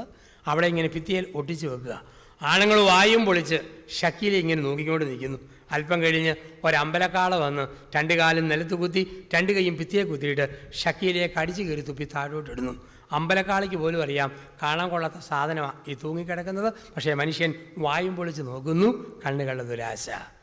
കണ്ണുകളെ നിയന്ത്രിച്ചില്ലെങ്കിൽ വൃത്തികെട്ട ഒരു TV സീരിയൽ കണ്ടാൽ, ഒരു മോശമായ പടം കണ്ടാൽ അത് ജഡികമായ പാപത്തിലേക്ക് വീഴും. കണ്ണുകളെ നിയന്ത്രിക്കാത്ത മനുഷ്യൻ ജഡികമായ പാപത്തിൽ വീഴുന്നു. അതാണ് 2 ജഡത്തിൻ്റെ ദുരാശ. 2 സാമുവേൽ 11, 12, 13 അധ്യായങ്ങൾ. 2 സാമുവേൽ 11, 12, 13 അധ്യായങ്ങൾ. രാജാവായ ദാവീദ് ഉച്ചയൂണം കഴിഞ്ഞ് ഉണ്ണിക്കൊടവയറും തിരുമി കൊട്ടാരത്തിൻ്റെ മട്ടുപ്പാവിൽ ഏമ്പോക്കവും വിട്ട് നടക്കുമ്പം ബലക്കപ്പെട്ട കനി കുളിച്ചേച്ച് കയറി വരുന്നു. പിടിച്ചൊരു കടി വെച്ച് കൊടുത്തു. അവൾ ഗർഭിണിയായി. പാവപ്പെട്ട പട്ടാളക്കാരൻ ഉറിയാവിൻ്റെ ഭാര്യ ബത്ശബ. കണ്ണുകളെ നിയന്ത്രിച്ചില്ല. ദാവീദ് ജഡികമായ പാപത്തിൽ വീഴുന്നു. ജഡികമായ പാപത്തിൽ. 3 ജീവിതത്തിൻ്റെ അഹന്ത. ജീവിതത്തിൻ്റെ അഹന്ത. മനുഷ്യർക്ക് ഓരോ രീതിയിലാണ് അഹങ്കാരം വരിക. ആരോഗ്യമുള്ള ഭർത്താവിനെ ഓർത്ത് അഹങ്കരിക്കുന്ന ഭാര്യ, സൗന്ദര്യമുള്ള ഭാര്യയെ ഓർത്ത് അഹങ്കരിക്കുന്ന ഭർത്താവ്, മിടുക്കരായ മക്കളെ ഓർത്ത് അഹങ്കരിക്കുന്ന മാതാപിതാക്കൾ, സമ്പത്തുള്ള മാതാപിതാക്കളെ ഓർത്ത് അഹങ്കരിക്കുന്ന മക്കൾ. അഹങ്കാരം ഏത് രീതിയിൽ വന്നാലും തകർച്ചയുണ്ട്. ലൂക്കായുടെ സുവിശേഷം 1-ാം അധ്യായത്തിൽ 46 മുതലുള്ള തിരുവചന ഭാഗങ്ങളിൽ ദൈവമാതാവായ പരിശുദ്ധ അമ്മ പറയുന്നു, അഹങ്കാരിയെ ദൈവം അവൻ്റെ സിംഹാസനത്തിൽ നിന്നും തട്ടി താഴെയിടും. അഹങ്കാരികളെ ദൈവം ചിതറിക്കുന്നു, അവരുടെ സിംഹാസനങ്ങൾ തട്ടി താഴെയിടുന്നു എന്നാണ് പറയുക. അപ്പം നമുക്ക് ഒന്നിനെക്കുറിച്ചും അഹങ്കരിക്കാനില്ല. കിട്ടിയതെല്ലാം ദൈവത്തിൻ്റെ ദാനമല്ലാത്ത എന്തെങ്കിലും ഉണ്ടോ? നമ്മൾ വെറുതെ അങ്ങ് അഹങ്കരിക്കും. എന്തോർത്തോണ്ടാ? നമ്മുടെയൊക്കെ ഓർമ്മ നമ്മൾ നിത്യകാലവും ജീവിക്കുമെന്ന. ചില മനുഷ്യരെ കാണാം, ആകെപ്പാടെ ചെറിയ മനുഷ്യൻ, പക്ഷെ ഒരു കുഞ്ഞ് പിച്ചാത്തിയും പിടിച്ചുകൊണ്ട് പൂസാടുന്നോട് പറയുക, ആരുണ്ടാ ഇവിടെ? ഇത് ഞാനാ? എന്നാ ഗമയ! കാറ്റ് കൊണ്ടാൽ താഴെ വീഴുന്ന മനുഷ്യനാ. കുഷ്ഠന്മാർക്ക് പോലെ ചുരുണ്ട് നിന്നോട് പറയുക, ആരുണ്ടടാ ഇവിടെ? ഇത് ഞാനാ? ഈ ഞാൻ എവിടാ ഇരിക്കുന്നത്? 2 നിസ്സാരപ്പെട്ട സാധനങ്ങളുടെ നടുവിലാണ് മനുഷ്യൻ ജീവിക്കുന്നത്. 1 മുകളിൽ വെട്ടിക്കളയുന്ന മുടി, 2 താഴെ ചവിട്ടിക്കളയുന്ന പൊടി. ചവിട്ടിക്കളയുന്ന പൊടിക്കും മുറിച്ച് കളയുന്ന മുടിക്കും ഇടയിൽ നിന്ന് മനുഷ്യൻ പറയുക, ഇത് ഞാനാ? അതുകൊണ്ടാണ് ജ്ഞാനികളായ മനുഷ്യർ മനുഷ്യൻ്റെ ആയുസ്സിനെ 10 മുറിക്കും. ജ്ഞാനികൾ മനുഷ്യൻ്റെ ആയുസ്സിനെ 10 മുറിക്കും. അവർ പറയും, കുളി 1, കളി 10, എന്ത് 20, മുറി 30, നെറി 40, വെറി 50, ചൊറി 60, തെറി 70, ചിരി 80, കുഴി 90. മനുഷ്യൻ്റെ ആയുസ്സിനെ 10 കാലങ്ങളായിട്ട് മുറിക്കും. കുളി 1, 1 വയസ്സ് മുതൽ 5-8 വയസ്സ് വരെ കുളിയോട് കുളി. ഏത് വെള്ളം കിട്ടിയാലും, കാടിവെള്ളം, കലക്കവെള്ളം, കഞ്ഞിവെള്ളം, ഓലിലെ വെള്ളം, ടാപ്പിലെ വെള്ളം, ഓസിലെ വെള്ളം, ഏത് വെള്ളം കിട്ടിയാലും പിള്ളേരിങ്ങനെ കുളിച്ചുകൊണ്ടിരിക്കും. കുളിച്ചിട്ട് അവർ വയലിങ്ങനെ സോപ്പൊക്കെ തേച്ച് ഒരുപാട് സന്തോഷിച്ചുകൊണ്ടിരിക്കും. മൂളിപ്പാട്ടും മറ്റും പാടും. കാരണം മനുഷ്യന് ഏറ്റവും രസമുള്ള സ്ഥലം വയറാണ്. അതുകൊണ്ടാണ് നമ്മൾ ഏറ്റവും നല്ല മൂളിപ്പാട്ട് പാടുന്നത് വയറെ സോപ്പ് തേക്കുമ്പോഴാണ്. കൊച്ചു പിള്ളേരെ കണ്ടിട്ടില്ലേ? പ്രത്യേക കോച്ചിങ് ഒന്നും കൊടുക്കണ്ട, ഒരു സാമ്പിൾ സോപ്പ് തീരുന്നത് വരെ പിള്ളേർ വയറെ ഇങ്ങനെ പതച്ചുകൊണ്ട് നിൽക്കും. ഏറ്റവും രസം കുളി 1, കളി 10. 10 വയസ്സായ പിന്നെ കളിയോട് കളിയാണ്. അണ്ടാചുണ്ട, കുടുകുടു, കുറ്റിയും പന്തും, കുട്ടിയും കോലും, ഓലപ്പന്ത്, ക്രിക്കറ്റ് കളി, എന്തെല്ലാം കളിയുണ്ടോ പിള്ളേർ കളിക്കാൻ ഓടും. കളി 10. എന്ത് 20. 20 വയസ്സായി കഴിഞ്ഞാൽ പിന്നെ അല്ല 20നോട് അടുക്കുമ്പോഴുമൊക്കെ ചോദ്യത്തോട് ചോദ്യമാണ്. എന്ത് കണ്ടാലും ചോദ്യം. എന്തിനാ പള്ളിയിൽ പോകുന്നത്? എന്തിനാ സംസാരിക്കുന്നത്? എന്തിനാ പ്രാർത്ഥിക്കുന്നത്? എന്തിനാ കുർബാനയായിക്കൊള്ളുന്നത്? ചില ചെറുപ്പക്കാർ ആൺപിള്ളേർ പള്ളിയുടെ പുറത്തുള്ള മതിലേലിരിക്കുന്ന കാണാം കുർബാനയ്ക്ക് കയറാതെ. ഞാൻ പറയും, കുർബാനയ്ക്ക് കയറുന്നില്ലേടാ? ഓ, അകത്ത് കയറിയ അച്ഛൻ്റെ ഉണക്ക കുർബാന. ഇവിടെ ഇരിക്കുകയാണെങ്കിൽ ജീവിക്കുന്ന കുർബാനകൾ നടന്നു പോകുന്ന കാണാം. ഇങ്ങനെ കണ്ടുകൊണ്ടിരിക്കുക. അപ്പം എന്ത് 20 എന്തിനേയും ചോദ്യം ചെയ്യും. മുറി 30. 30 വയസ്സായ പിന്നെ വെട്ടൊന്ന്, മുറി 2. ഞാനും എൻ്റെ ഭാര്യയും പറയുന്ന എല്ലാവരും കേട്ടോണം, ഞാനും എൻ്റെ ഭർത്താവും പറയുന്ന എല്ലാവരും കേട്ടോണം. ആരും ഞങ്ങളെ ഊട്ടാനും ഉടിപ്പിക്കാനും പഠിപ്പിക്കാനും നോക്കണ്ട. ഞങ്ങൾ പറയും വെട്ടൊന്ന്, മുറി 2. മുറി 30, നെറി 40. നേരിൻ്റെ തിരിച്ചറിവ്, നെറിവ് 40 വയസ്സ് കഴിയുമ്പോഴാണ്. ഇളക്കം തീരും, രക്തത്തിൻ്റെ തിളപ്പ് കുറയും, അല്പം ഇരുത്തവും മര്യാദയും വരുന്നത് 40കൾക്ക് ശേഷം. നെറി 40, വെറി 50, വെറിവ് വിവരം വെക്കുന്നത് 50 വയസ്സ് കഴിയുമ്പോഴാണ്. ഓർമ്മിക്കും, ദൈവമേ ആയുസ്സിൻ്റെ പകുതിയായി, ഇനി ഇത്രയും കൂടി ഇല്ലല്ലോ, കുറച്ച് മര്യാദയ്ക്ക് ജീവിച്ചേക്കാം. വെറി 50, ചൊറി 60. 60 വയസ്സാകുമ്പോഴാണ് ചൊറിഞ്ഞ വർത്താനം പറയാനുള്ള പ്രവണത ഇങ്ങനെ വർദ്ധിച്ചു വരും. മക്കളോട്, മക്കളുടെ മക്കളോട്, ഭാര്യയോട്, മരുമകളോട് വെറുതെ പട്ടിയെപ്പോലെ മുറുമുക കുരയ്ക്കുക, പിന്നെ കട്ടിലെ ചെന്ന് മൂടി പതിച്ച് കിടക്കുക. ഈ ചൊറിഞ്ഞ വർത്താനം ഒരു കാര്യമില്ലാത്ത അസ്ഥാനത്തെ കമൻറ്റുകൾ പറയുന്നത് 60നും 70നും ഇടയിലാണ്. തെറി 70 വയസ്സായാൽ പിന്നെ ചെറിയ തെറി പിടിക്കാനൊക്കെ തോന്നും.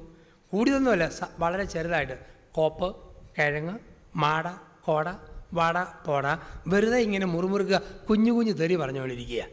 ചിരി 80 വയസ്സായ പിന്നെ അറിയാം ഇനിയൊന്നും പറഞ്ഞിട്ട് കാര്യമില്ല, ആരോട് സ്വീകരിക്കാനും പോകുന്നില്ല. പിന്നെ എന്നാ കേട്ടാലും ഒരു ചിരി, ഒറ്റ കുത്തിയിരിപ്പ്. ചിരി 80. കുഴി 90 ആയാൽ പിന്നെ മരണത്തെക്കുറിച്ചുള്ള ഓർമ്മകളാണ് മനസ്സിൽ. ഇതനുസരിച്ച് മനുഷ്യൻ്റെ പാട്ടും മാറും. ആദ്യത്തെ 10 വയസ്സ് വരെ കുഞ്ഞു മനസ്സിൻ നൊമ്പരങ്ങൾ ഒപ്പിയെടുക്കാൻ വന്നവന്, അതാണ് പാട്ട്. 20കളിലോ ലജ്ജാവതിയെ നിൻ്റെ കള്ളക്കടക്കണ്ണിൽ, അത് 20കളിൽ. ഒരു 80 കഴിഞ്ഞാലോ ഇന്നലെയുള്ളോരിന്നിവിടില്ല, ഇനി വരികില്ല, യാത്രക്കാരാ മുമ്പിലതാ നിൻ കവറിടമല്ലോ. ഇതാണ് മനുഷ്യൻ്റെ ജീവിതം എന്ന് പറയുക. അപ്പം ഇങ്ങനെ കടന്നു പോകുമ്പോൾ നമുക്ക് അഹങ്കരിക്കാനൊന്നുമില്ല.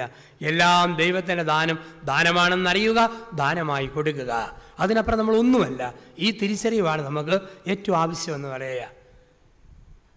ജീവിതത്തിൽ ഇന്ന് വലിയ വലിയ ആൾക്കാരെയൊക്കെ തോപ്പിക്കുന്നത് നിസ്സാരപ്പെട്ട മനുഷ്യരല്ലേ? ഒരു കാലത്തെ ശക്തന്മാർ ഇന്നൊന്നുമല്ല, ഒരു കാലത്തെ വമ്പന്മാർ ഇന്നൊന്നുമല്ല. വലിയ ഹീറോ ആയവർ ഇന്ന് വെറും സീറോ ആയിട്ട് ചുരുങ്ങുന്നു. അതിലെ പ്രപഞ്ചം പഠിപ്പിക്കുന്ന പാഠം. ഏത് DGP ആണേലും മക്കൾക്ക് മക്കളുണ്ടായാൽ കുട്ടാമ്പുറം കളിച്ചു പോകും, കുഴിയാന പോലെ കുഴിഞ്ഞു നിന്ന് കൊടുക്കും. കാരണം പുതിയ തലമുറ വന്നു കഴിഞ്ഞു. ഇന്ന് വലിയ വലിയ ശക്തന്മാരെ തോപ്പിക്കുന്നത് നിസ്സാരപ്പെട്ട മനുഷ്യർ. ഒരു ഫയൽമാൻ ഒരു ഗ്രാമത്തിൽ വന്നു. അദ്ദേഹം ബെർമുഡായും ബനിയനും ധരിച്ചിരുന്നു. ബനിയൻ ഊരിയിട്ട് അദ്ദേഹം ദേഹത്ത് എണ്ണ തൂത്ത് മിനുക്കി.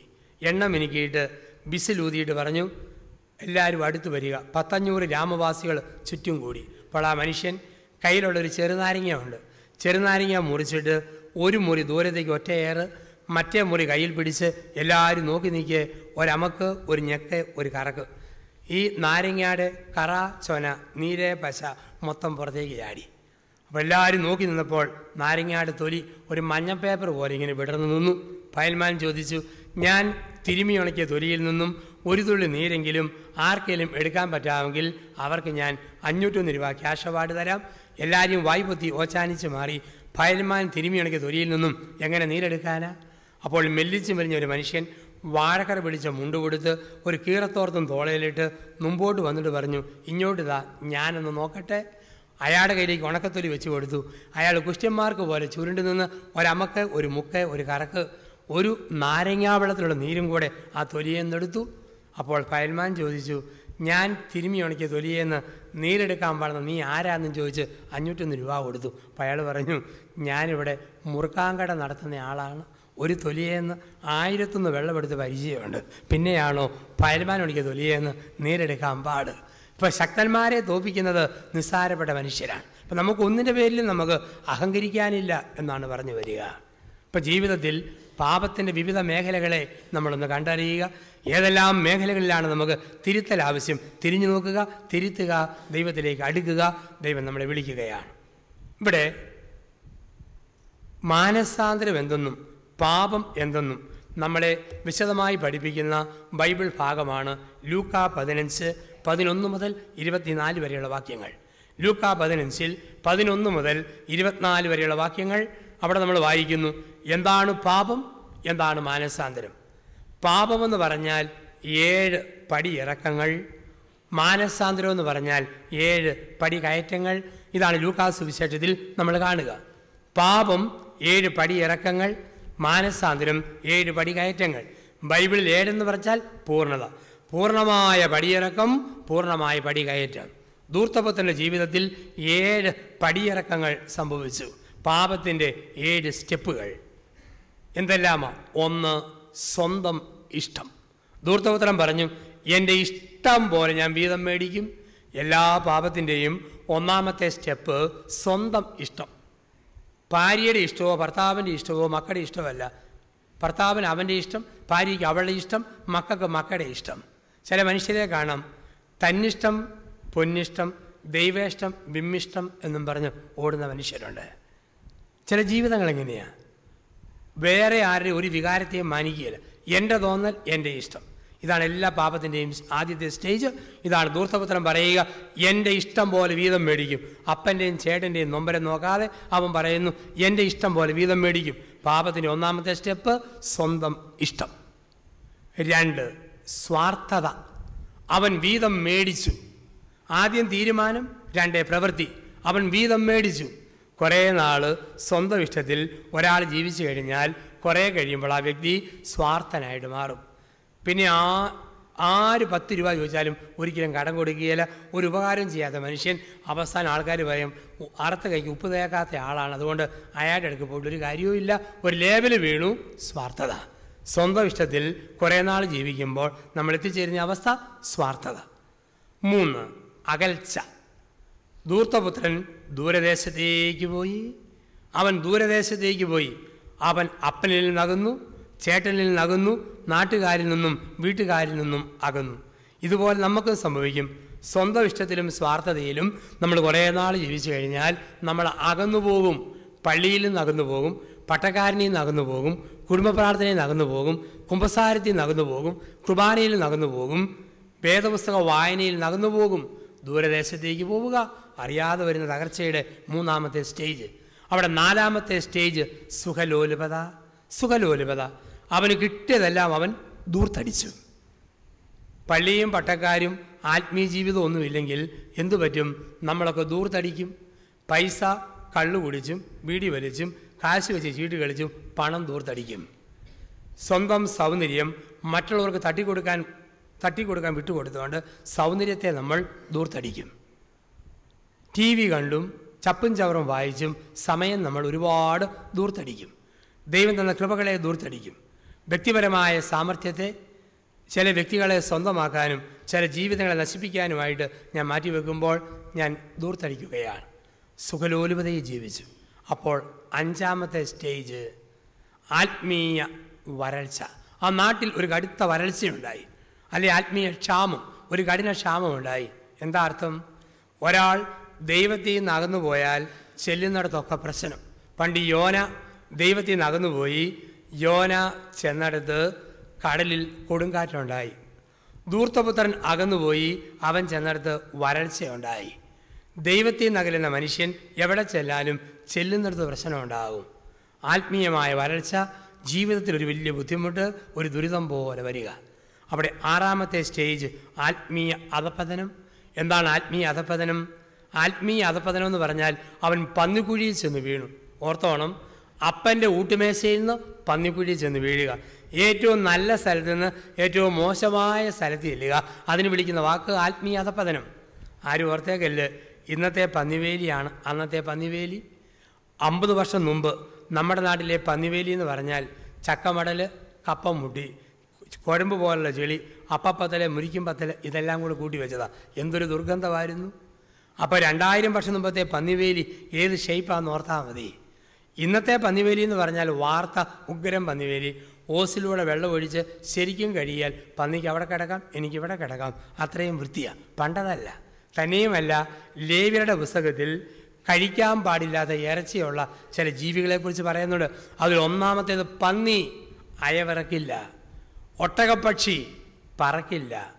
മൂങ്ങ, അത് രാത്രിയിൽ സഞ്ചരിക്കുന്നു, പകൽ ഉറങ്ങുന്നു. 4 വാവൽ തലകീഴായി തൂങ്ങിക്കിടക്കുന്നു. അപ്പം ഇതിൻ്റെ ഒന്നും ഇറച്ചി തിന്നരുതെന്ന് പണ്ട് പറഞ്ഞിരുന്നു. അത് പഴയ നിയമത്തിൽ. ഇപ്പം പുതിയ നിയമം വന്നപ്പം പഴയതെല്ലാം പൂർത്തിയായി. ഇന്ന് ഫോർക്ക് ഫ്രൈ സ്റ്റാൻഡേർഡ് സാധനമാണ്, എല്ലാവർക്കും ഏറ്റവും ഇഷ്ടപ്പെട്ട സാധനമാണ്. ഒരു പുസ്തകമുണ്ട്, അബ്രഹാമിൻ്റെ സൃഷ്ടി. അത് ദൈവനിവേശത്തിൽ എന്തോ അല്ല, ഒരു കഥ പോലെ. അതിൽ പറയുന്നു, ചില ജീവികളെ സൃഷ്ടിച്ചത് പൂർവ്വപിതാവായ അബ്രാഹമാണ്. അബ്രാഹം ദൈവത്തോട് പറഞ്ഞു, ദൈവമേ, ഞാൻ നിൻ്റെ പ്രിയപ്പെട്ട ദാസനും ഒരു ജനതയുടെ പിതാവുമല്ലേ, ഞാനും കൂടെ ഒന്ന് സൃഷ്ടികർമ്മത്തിൽ പങ്കെടുത്തോട്ടെ. ദൈവം പറഞ്ഞു, സൃഷ്ടിച്ചോളാൻ പറഞ്ഞു.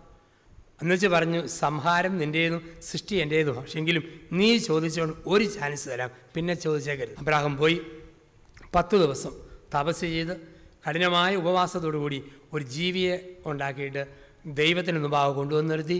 ദൈവം നോക്കിയിട്ട് ചിരിച്ചിട്ട് പറഞ്ഞു, ഇത് അയവിറക്കുകയല്ലോ, അതാണ് പന്നി എന്നാണ് പറയുക. അബ്രാഹാം പറഞ്ഞു, ഇത്രയും മുഴുത്തതായതുകൊണ്ടാണ്, ചെറുതാണേ കുഴപ്പമില്ല, ഒരു ചെറിയ ജീവി. സമ്മതിച്ചു. 20 രാവും പകലും കഠിന തപസ് ചെയ്ത് ഒരു ചെറിയ ജീവിയെ ഉണ്ടാക്കി ഒരു കോലയെ വെച്ച് ദൈവം മുമ്പാകെ ഹാജരാക്കി. ദൈവം ചിരിച്ചുകൊണ്ട് പറഞ്ഞു, മോനെ, ഞാൻ എന്നാ സൃഷ്ടിച്ചാലും നേരാമണ്ണം കോലയിൽ കയറി കുത്തിയിരിക്കും, ഇത് തലയും കീഴായിട്ട് ഞാൻ കിടക്കുന്നല്ലോ. അതായിരുന്നു വാവൽ. വീണ്ടും നാണക്കേട്. അബ്രാഹാം പറഞ്ഞു, ഒരേ ഒരു ചാൻസ്, ഇനി ജീവിയില്ല, പച്ചക്കറി പഴവർഗ്ഗം മാത്രം. ദൈവം പറഞ്ഞു, അവസാന ചാൻസ്, മേലിൽ ചോദിച്ചേക്കരുത്. അബ്രാഹാം ചെന്നു. 40 രാവും 40 പകലും തപസ്സിരുന്ന് ഒരു നല്ല പഴമുണ്ടാക്കി തേക്കലെ വെച്ച് തമ്പുരാൻ്റെ മുമ്പിൽ ഹാജരാക്കി. ദൈവത്തിൻ്റെ പോലും വായിൽ ഉമിനീര് വരുന്ന പോലെ കൊതിപ്പിക്കുന്ന പഴം. ദൈവം ഓർത്തേടാ, ഇവൻ എന്നെ കടത്തി വെട്ടിയല്ലോ. അടുത്ത നിമിഷം ദൈവം പൊട്ടിച്ചിരിച്ചുകൊണ്ട് പറഞ്ഞു, മോനെ, ഞാൻ പറഞ്ഞില്ലേ മനുഷ്യൻ സൃഷ്ടിച്ചാൽ എന്തേലും കുഴപ്പമുണ്ടാവുമെന്ന്. ഞാൻ സൃഷ്ടിക്കുന്നതിനെല്ലാം തലമുറ നിൽക്കാനുള്ള വകുപ്പ് അകത്ത് വെക്കും. ചക്കച്ചുളയ്ക്ക് കുരുവകത്ത്, പേരയ്ക്കായ്ക്ക് അരിയകത്ത്, ചാമ്പങ്ങയ്ക്ക് കുരുവകത്ത്. ഇതിൻ്റെ വംശം എങ്ങനെ നിലനിൽക്കും? അതായിരുന്നു കശുമാങ്ങ. പിന്നെ തമ്പുരാൻ ഫിറ്റ് ചെയ്തുകൊണ്ടാണ് അതിൻ്റെ മാത്രം അണ്ടി പുറത്ത്, ബാക്കി എല്ലാത്തിനും വിത്ത് അകത്തെന്ന് പറയുക. അപ്പം അബ്രഹാമിൻ്റെ സൃഷ്ടി എന്നാ പറയുക, പന്നി, വാവല്, കശുമാങ്ങ. അപ്പോൾ ഇവിടെ പന്നിക്കുഴിയിൽ ചെന്നവും വീണു. എല്ലാവരാലും ഉപേക്ഷിക്കപ്പെട്ട പരിത്യക്തമായ മ്ലേച്ഛമായ വികൃതമായ പന്നിക്കുഴി, ആത്മീയ അധപതനം. അതിൻ്റെ 7ാമത്തെ സ്റ്റേജ് ആത്മീയ തകർച്ച. അവന് തവിട് പോലും തിന്നാൻ കിട്ടിയില്ല എന്ന് പറഞ്ഞാൽ അവൻ അത്രയും തകർന്നുപോയി. തവിട് പോലും തിന്നാൻ കിട്ടിയില്ല എന്ന് പറഞ്ഞാൽ ഒരു ചെറിയ നന്മ പോലും പറയാൻ പറ്റുന്നില്ല, ഒരു ചെറിയ നന്മ പോലും കാണാൻ പറ്റുന്നില്ല. ആ അവസ്ഥയിൽ വരിക ആത്മീയ തകർച്ച. അപ്പോൾ പാപത്തിൻ്റെ 7 സ്റ്റേജുകൾ: സ്വന്തം ഇഷ്ടം, സ്വാർത്ഥത, സുഖലോലുപത, അകൽച്ച, ആത്മീയ ക്ഷാമം, ആത്മീയ അധപതനം, ആത്മീയ തകർച്ച. ഈ സ്റ്റേജിൽ നിന്നാണ് ഒരു തിരിച്ചുവരവ് ആരംഭിക്കുക. ഏതോ ഒരു മനുഷ്യനും തകരുമ്പോൾ, ഇടിച്ചു തകരുമ്പോൾ വീണ്ടും തിരിയാം, ഒന്നേന്ന് തുടങ്ങാൻ പറ്റും. ഇസ്രായേൽ മക്കളുടെ ചരിത്രം ഇതായിരുന്നു. ദൈവത്തിലേക്ക് തിരിയുക, പിന്തിരിയുക, വീണ്ടും തിരിയുക.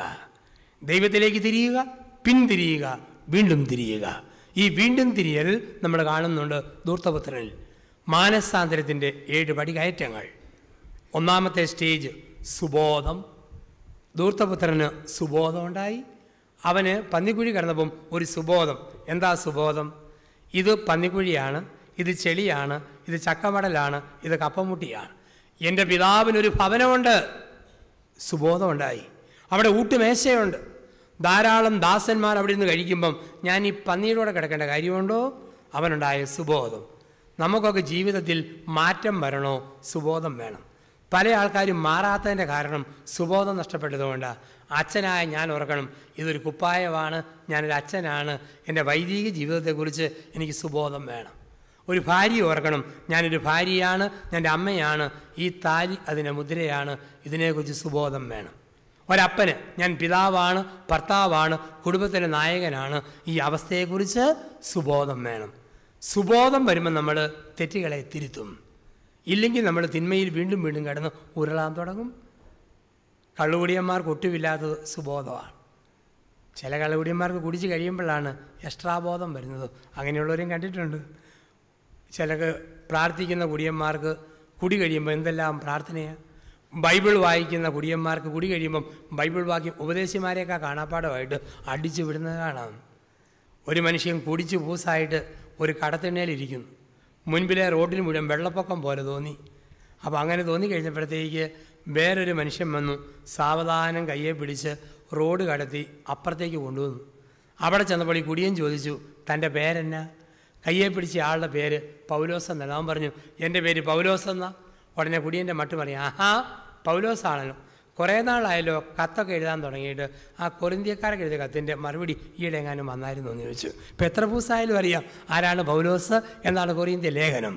ഇപ്പം ചിലർക്ക് ബോധം മൊത്തം പോകും, സുബോധം പോകുന്നു. ഒരു മനുഷ്യൻ കുടി കഴിഞ്ഞ് റോഡിലൂടെ നടന്നു പോകുമ്പോൾ റോഡിൻ്റെ നടുക്ക് ഒരു വലിയ കുഴി, അതിനകത്ത് അരയാൾ വെള്ളം. കുട്ടപ്പൻ എന്ന് പറയുന്ന കുടിയൻ പോകുന്ന വഴിക്ക് കാല് തെറ്റി ഈ വെള്ളത്തിൽ വീണു. ഒരു കവള് വെള്ളവും കുടിച്ച് പൊങ്ങി വന്നു. നീട്ടി തുപ്പിയപ്പോൾ ഒരു കൊള്ളിയാൻ ശക്തമായിട്ട് മിന്നി. കുട്ടപ്പൻ കിടക്കുന്ന കിടപ്പിൽ മുകളിലോട്ട് നോക്കിയിട്ട് പറയുക, ദൈവമേ, നീ ആൾ മോശക്കാരനല്ലല്ലോ, കുട്ടപ്പനെ തള്ളി കുഴിയിലിട്ടതും പോരാ, ഞാൻ എഴുന്നേറ്റ് വരാൻ നോക്കുമ്പം അതിൻ്റെ ഫോട്ടോയും കൂടെ നീ മോളിൽ നിന്ന് പിടിച്ചു വെക്കുവാണ്. അപ്പം ഏറ്റവും പ്രധാനം ഈ സുബോധം ഉണ്ടാകുക എന്നുള്ളതാണ്. സുബോധമില്ലാത്തതാണ് ഏറ്റവും വലിയ അപകടം. ധൂർത്തപുത്രന് സുബോധമുണ്ടായി. 2, തീരുമാനം. സുബോധം മാത്രമല്ല, തീരുമാനം. ഇത് പന്നിക്കുഴിയാണ്, ഇവിടം വിട്ട് ഞാൻ പോകും അവൻ തീരുമാനിച്ചു. ഈ പന്നിവേലി വിട്ട് ഞാൻ പോകും. ഈ തീരുമാനം ആവശ്യമാണ്. ചിലർക്ക് സുബോധമൊക്കെ ഉണ്ട്, പക്ഷേ തീരുമാനമില്ല. അത് തന്നെ അങ്ങ് തുടരുക. നമുക്ക് ഏതോ ഒരവസ്ഥയാണോ ആ അവസ്ഥയെ ഉപേക്ഷിച്ച് ഒരു നല്ല അവസ്ഥയിലേക്ക് തിരിച്ചു പോകാനുള്ള ഒരു തീരുമാനമെടുക്കുക. 2ാമത്തെ സ്റ്റേജ് തീരുമാനം. 3, പശ്ചാത്താപം. മാനസാന്തരത്തിൻ്റെ മറ്റൊരു പ്രധാനപ്പെട്ട ഭാഗമാണ് പശ്ചാത്താപം.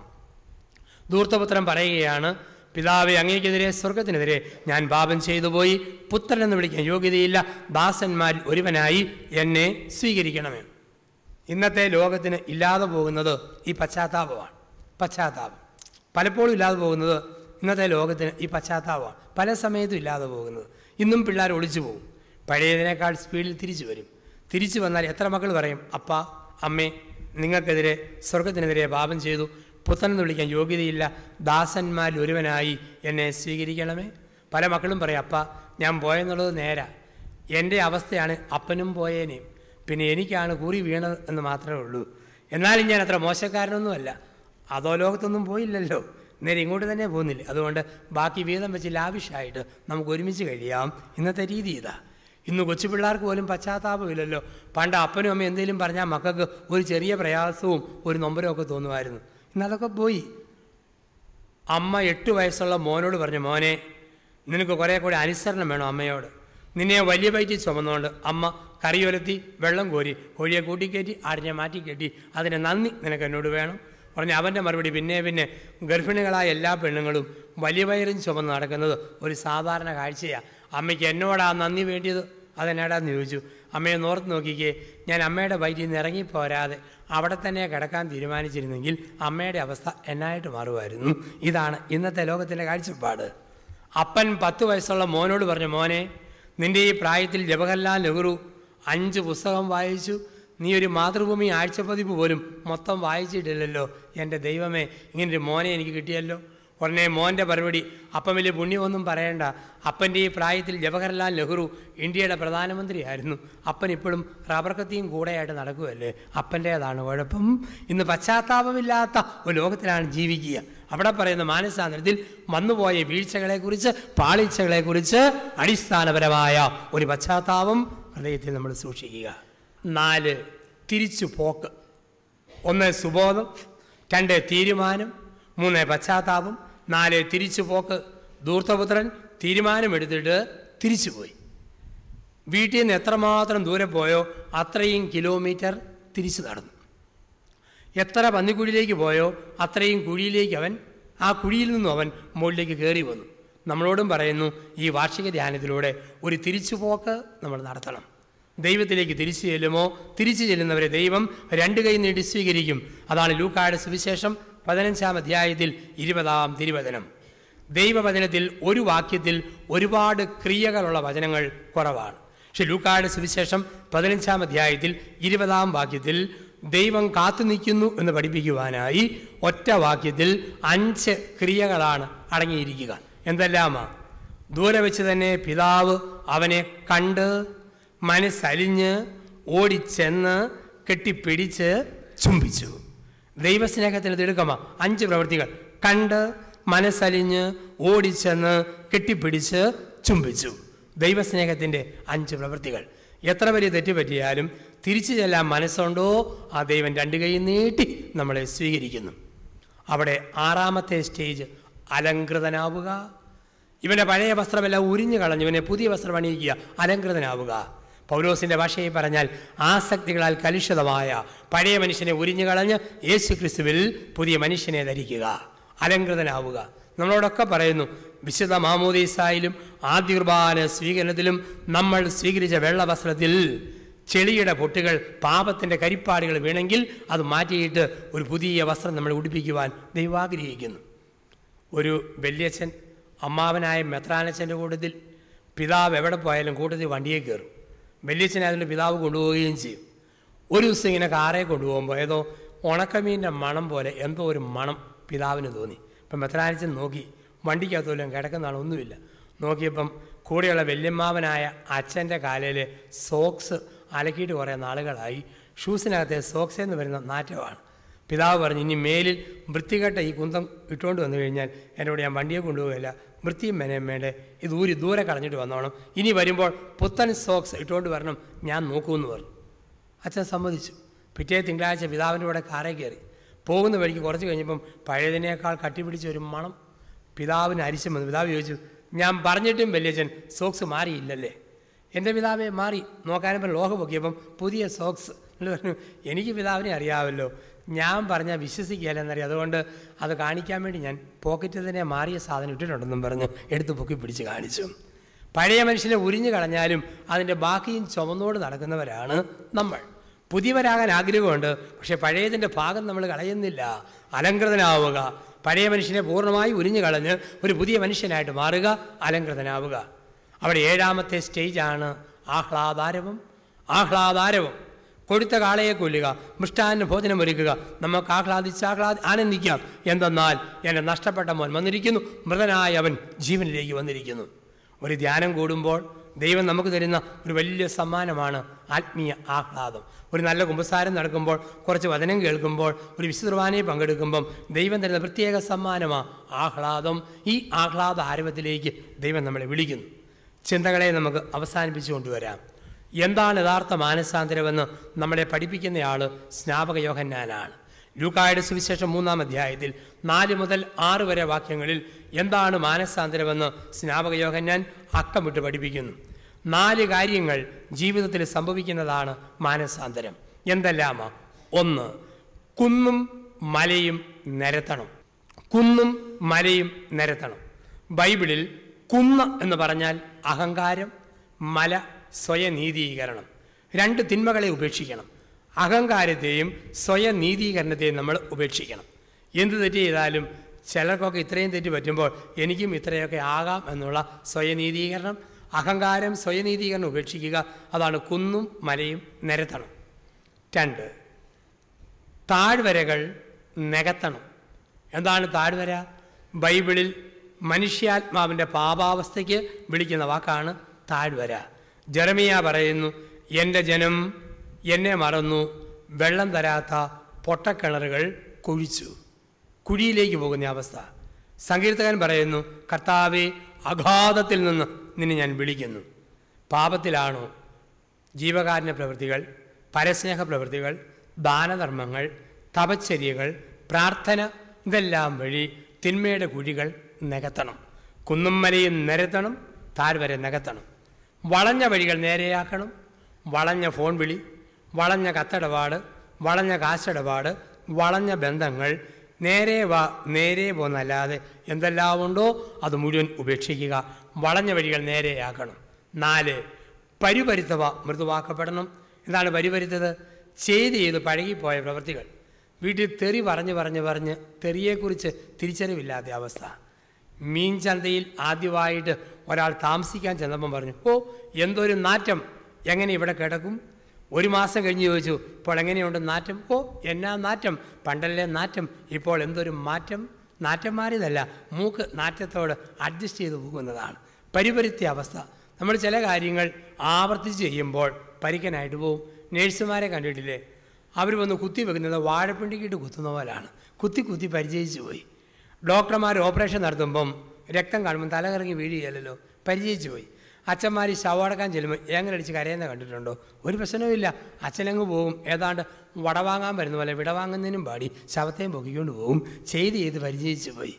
പ്രൈവറ്റ് ബസ്സിലെ കണ്ടക്ടർ ഒരു ഹർത്താൽ ദിവസം 5 ഇല്ലൻ്റെ അടുത്ത് വെച്ചു കത്തെഴുതാൻ വേണ്ടി. പക്ഷേ അയാൾക്ക് എഴുതാൻ പറ്റുന്നില്ല. അവസാനം ഭാര്യയെ വിളിച്ചു, ഇങ്ങോട്ട് പാടി വന്നു. കയറി മേശക്കീടെ കയറി, കുലുക്കടി മേശ കുലുക്കി. കുലുങ്ങുന്ന ബസ്സിൽ ടിക്കറ്റ് ഇടുന്ന കണ്ടക്ടർക്ക് കുലുങ്ങാത്ത മേശപ്പുറത്തിരുന്ന് കത്തെഴുതാൻ പറ്റുകയില്ല. മേശ കുലുങ്ങിയപ്പം കണ്ടക്ടർ കത്തെഴുതി തുടങ്ങി. ഇതാണ് ചെയ്ത് പരിചയിച്ചു പോവുക. അപ്പം ഏതെല്ലാം തിന്മകൾ നമ്മൾ തഴകദോഷങ്ങളുണ്ടോ, ഉറച്ചു പോയിട്ടുണ്ടോ, അതിൽ നിന്നെല്ലാം വിടുതൽ പ്രാപിക്കുവാൻ ദൈവം നമ്മളെ വിളിക്കുന്നു. ഈ കേട്ട ചിന്തകളുടെ വെളിച്ചത്തിൽ നമുക്ക് ഒരു നല്ല കുമ്പസാരത്തിനൊക്കെ നമ്മൾ ഒരുങ്ങുക. ചിലരൊക്കെ പറയും, എന്നാത്തിനാണ് കുമ്പസാരിക്കുന്നത്? കുമ്പസാരിക്കാൻ ബൈബിളിൽ പറഞ്ഞിട്ടുണ്ടോ? ഉണ്ട്. കുമ്പസാരിക്കണമെന്ന് ആദ്യം പറഞ്ഞ ബൈബിൾ ഭാഗം സംഖ്യാപുസ്തകം 5-ാം അധ്യായം 5 മുതലുള്ള വാക്യങ്ങൾ. സംഖ്യ 5 മുതലുള്ള വാക്യങ്ങളിൽ പറയുന്നു, നിങ്ങൾ ഏതെങ്കിലും പുരുഷനോ സ്ത്രീയോ മനുഷ്യസഹജമായ ബലഹീനതയിൽ ഒരു തെറ്റ് ചെയ്തെങ്കിൽ അത് ഏറ്റുപറയണം. തുടർന്ന് പ്രായശ്ചിത്തം. അർഹതയില്ലാത്തൊരു തുക കൈ കിട്ടിയാൽ ആ തുകയും അതിൻ്റെ 10-1 കൂടെ ഉടമസ്ഥന് തിരിച്ചു കൊടുക്കണം. ഏറ്റുപറച്ചിലും പ്രായശ്ചിത്തവും ആദ്യം പഠിപ്പിച്ചത് പഞ്ചഗ്രന്ഥിയിൽ പഴയ നിയമത്തിൽ സംഖ്യാപുസ്തകത്തിൻ്റെ 5-ാം അധ്യായത്തിൽ 5 മുതലുള്ള വാക്യങ്ങളിലാണ്. അപ്പോൾ നമ്മുടെ കുമ്പസാരം എന്ന ഉദാശയിലൂടെ പാപങ്ങൾക്ക് ഏറ്റുപറയുവാനും ഒരു നവമായ അഭിഷേകം സ്വീകരിക്കുവാനും ദൈവത്തിലേക്ക് വരുവാനും തിരിച്ചു നടക്കുവാനും ദൈവമായ കർത്താവ് നമ്മളെ വിളിക്കുന്നു.